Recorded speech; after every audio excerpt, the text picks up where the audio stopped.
मंडळी, रिझल्ट तुमच्या समोर आहे. आज आपण खव्याचे अगदी रसरशीत आणि कुठेही गुलाबजामला क्रॅक दिसणार नाही असे परफेक्ट गुलाबजाम बनवलेत.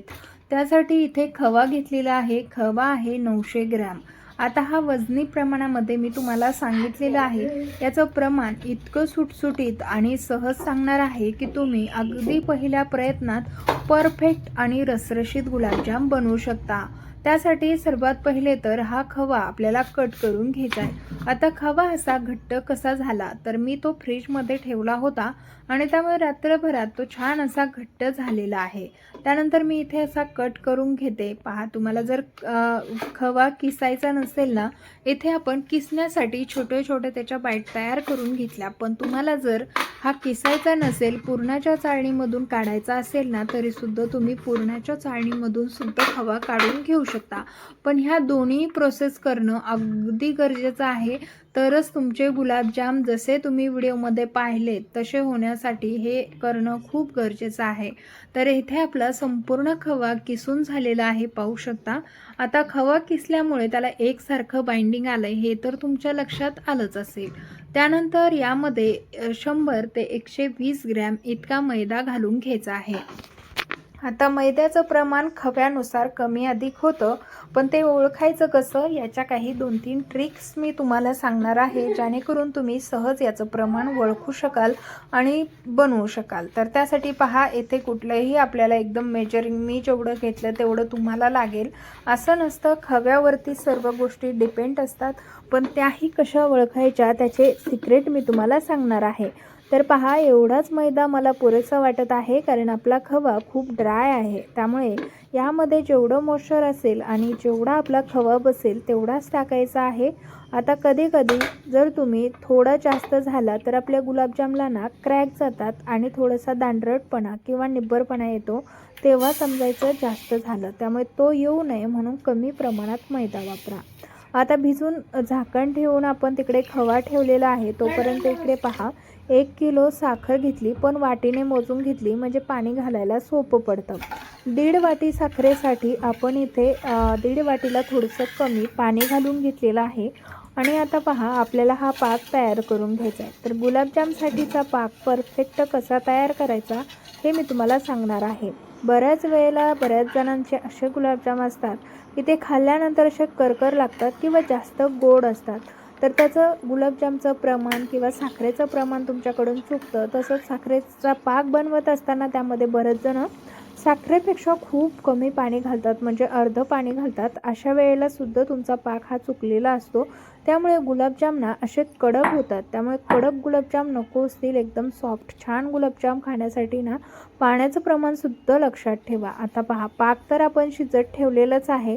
तोपर्यंत इकडे काय करूया, इकडे आपण मस्त असे गुलाबजाम बनवून घेऊया. म्हणजे काय होईल की दोन्ही कामं सोबत होतील. तर गुलाबजाम बनवण्यासाठीचं जे आपण पीठ घेतलं होतं, तर 120 ग्रॅम आपण जो मैदा घातला तो परफेक्ट झालेला आहे. गुलाबजामला क्रॅकही जात नाही, गुलाबजाम खूप असा लूजही वाटत नाही किंवा खूप असा कडकही वाटत नाही. परफेक्ट असं प्रमाण झालेलं आहे. जर तुम्हाला गुलाबजाम वळत असताना थोडासा जरी दाबला तर तो लूज वाटत असेल तर त्यामध्ये थोडासा मैदा ॲड करायचा, म्हणजे त्याचं प्रमाण परफेक्ट होतं. फक्त जास्त कडक करायचं नाही, जसं की आपण दाबल्यानंतर पिठाचा गोळा दाबल्यासारखा गुलाबजाम तयार होईल इतका तो कडक होता कामा नये, म्हणजे त्यामध्ये पूर्णपणे सॉफ्टपणा असायला हवा. तर गुलाबजाम आपण साईड बाय साईड बनवूनच घेणार आहोत. पण इकडे एकदा म्हटलं पाक चेक करूया. चिपचिपीतपणा आपल्या पाकाला आलेला आहे, कारण याला जवळपास 2-4 मिनटं हा शिजत आहे. मंद गॅसवरती फक्त शिजवून घेतलेला आहे आणि त्याला छान दोन्ही बोटाच्या मध्ये धरल्यानंतर चिपचिपीतपणा तयार झाला आहे. इथे आपल्याला या पाकाची कुठेही तार बनवायची नाही किंवा पाक बनवायचा नाही, फक्त चिपचिपीत पाक तयार करून घ्यायचा. गॅस बंद केला आणि यामध्ये 1/2 चम्मच इतकी वेलची पावडर घालून ढवळून हा पाक आता आपल्याला साईडला ठेवून द्यायचा आहे. वेलची पावडरमुळे आपल्या गुलाबजामला स्वाद छान येतो. आता पाक तयार झाला की इकडे लगेचच गॅसवरती तेल गरम होण्यासाठी ठेवलं. त्यामध्ये छोटंसं एक मिनी गुलाबजाम टाकायचा आहे, म्हणजे आपल्याला हे पीठ परफेक्ट झालं आहे की नाही ते कळतं. तर हा गुलाबजाम न विरघळता अगदी वरती छान असा फुलून आलेला आहे. तुम्ही बरेच गुलाबजाम तेलामध्ये टाकण्या अगोदर हा ट्राय नक्की करा. छोटासा गुलाबजाम लगेचच तरंगून जर वरती आला की समजायचं आपलं गुलाबजामचं जे मिश्रण आहे ते परफेक्ट झालेलं आहे. जर तुम्हाला गुलाबजाम ओळण्या अगोदर ही प्रोसेस करून बघायची असली तरीसुद्धा तुम्ही बघू शकता. जसं की तुम्हाला अंदाज किंवा अनुभव नसेल तर ह्या छोट्या छोट्या टिप्स नक्की वापरा, म्हणजे जेणेकरून तुम्ही अडून पडणार नाही आणि थोड्या प्रयत्नाने का होईना परफेक्ट रेसिपी बनवू शकाल. त्यामुळे तुम्ही अगदी अगोदर तेल गरम व्हायला ठेवा. गुलाबजाम ओळण्या अगोदर 2-3 वेळेला वेगवेगळे ट्राय करून पहा, म्हणजे छोटे छोटे गुलाबजाम सोडून पहा तेलावरती पटकन तरंगत आहेत का, किंवा ते खूप तेल शोषून घेत आहेत का, त्यामध्ये मैद्याचं प्रमाण कमी झालं आहे का. मैद्याचं प्रमाण कमी झाल्यास हा गुलाबजाम लगेच चपटा होतो. तेलामध्ये तळला तरीसुद्धा तो चपटा होतो, कारण त्याला आतून जाळी पकडायला मैदा नसतो. त्यामुळे हे प्रमाण तुम्ही अगदी सहज चेक करू शकता, न घाबरता, न कुठलीही भीती बाळगता सहज हे प्रमाण चेक करून तुम्ही असे मस्त गुलाबजाम बनवू शकता. आता हे गुलाबजाम मस्त असे आपण तळून घेणार आहोत. तर पहा, थोड्या वेळानंतर हे आपण मोठ्या साईजचे गुलाबजामसुद्धा मस्त असे तेलावरती तरंगलेले आहेत. याच पद्धतीने सर्व गुलाबजाम आपले तेलावरती तरंगणार आहेत, कारण यामध्ये थोडं जरी जास्त आपलं मैदा झाला असता तर हे गुलाबजाम असे इतके हलके फुलके तयार झाले नसते, तर ते तेलाच्या मध्यभागी असते. पण हे वरती तरंगण्याचं कारणच ते असतं की आपले गुलाबजाम परफेक्ट प्रमाणामध्ये त्यामध्ये घातलेल्या मैद्याचं प्रमाण परफेक्ट आहे. त्यामुळेच तुम्ही सांगितलेले टिप्स आणि ट्रिक्स नक्की फॉलो करा, तुम्हाला सुद्धा हा रिझल्ट पाहायला मिळेल. तर गुलाबजाम तळून झाले की लगेचच काढून घेतलेत, निथळवून घ्यायचे. तेल अजिबात पकडत नाहीत, तो विषयच नाही. त्यानंतर हे लगेचच पाकामध्ये टाकून घेतलेत. 10 ते 15 मिनटामध्ये तुम्हाला गुलाबजाम खायचे आहेत तर असे पाकामध्ये लगेचच टाकून घ्या. पण सांगायला आवडेल की गुलाबजाम जेवढे मुरतील ना तेवढे खायला छान लागतात.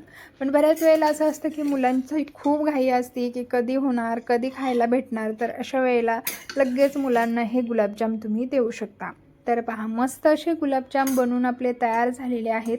आता मी बऱ्याच गुलाबजामच्या रेसिपी बनवून आपल्या चॅनलवरती टाकलेले आहेत. उपवासाचे गुलाबजाम किंवा पॅकेट गुलाबजाम कसे बनवायचे. आता तुम्हाला कुठल्याही गुलाबजाममध्ये ना अजिबात डिफरन्स दिसणार नाही, कारण याच्या मला छोट्या छोट्या टिप्स आणि ट्रिक्स सर्व माहीत असल्यामुळे गुलाबजाम फसण्याचा प्रश्नच येत नाही. पण तुम्हाला बऱ्याच जणींना ह्या टिप्स आणि ट्रिक्स माहीत नसतात आणि त्यामुळे तुमचे गुलाबजाम नेहमीच फसतात. तर अशा पद्धतीने एकदा नक्की बनवून पहा, तुमचे गुलाबजामसुद्धा परफेक्ट होणार. तसंच तुम्ही आजचा हा आपला गुलाबजामचा रेसिपी व्हिडिओ कुठल्या शहरातून गावातून पाहिला ना ते मला कमेंट करून नक्कीच कळवा, म्हणजे मलासुद्धा समजेल की आपला हा व्हिडिओ कुठंपर्यंत पोहोचला.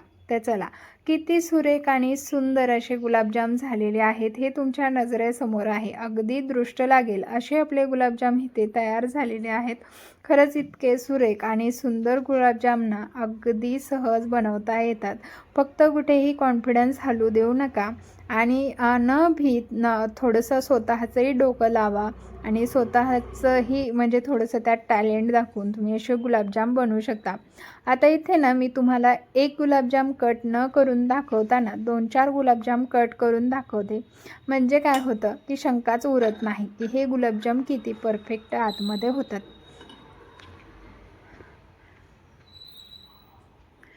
तर पहा, इथे आपण सुरुवातीला 2 गुलाबजाम मी तुम्हाला कट करून दाखवलेत.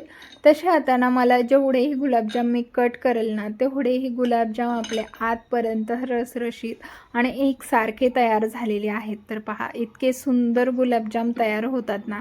यावरती थोडीशी जरी पाकाची धार सोडली ना तर ते आणखीन रसरशीत दिसतात.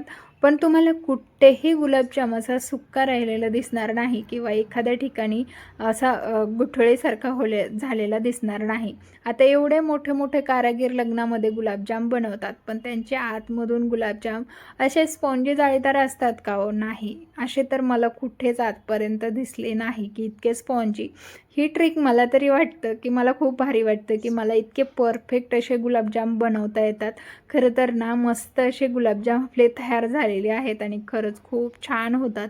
कितीही गुलाबजाम बनवा, पटकन संपतात. व्हिडिओ आवडल्यास लाईक, शेअर आणि सबस्क्राईब. धन्यवाद.